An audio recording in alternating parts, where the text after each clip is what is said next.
Manuel Valls offensif devant le congrès du PS à Poitiers.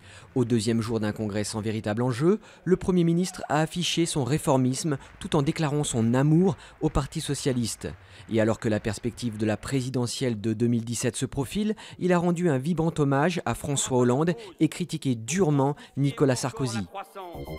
Le pape François à Sarajevo, 20 ans après la fin du conflit en Bosnie-Herzégovine. Dans cette ville meurtrie, il s'est dit inquiet du climat de guerre qui règne dans le monde et a prêché devant des milliers de fidèles la paix et la réconciliation. Le pape a cité Sarajevo et la Bosnie comme modèle de coexistence possible entre les cultures et les religions. Plus aucun espoir de retrouver des survivants. C'est ce qu'ont annoncé samedi les autorités chinoises, 5 jours après le naufrage d'un navire de croisière, après une tornade sur le Yangtze.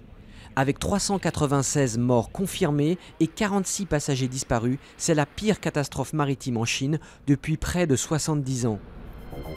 Éteindre la polémique, c'est ce qu'a essayé de faire le PDG d'Orange après ses propos sur une rupture de contrat avec la société israélienne Partner, qui ont été perçus par certains comme une volonté de quitter Israël, voire même de boycotter ce pays. Stéphane Richard a démenti tout désengagement et affirmé qu'Orange est présent en Israël pour y rester.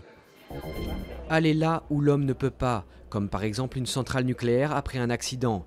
C'est le rôle d'une vingtaine de robots qui se sont affrontés en Californie lors d'une compétition hors norme.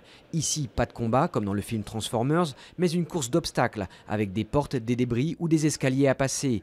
Et au bout, un prix de 2 millions de dollars à la clé pour le vainqueur.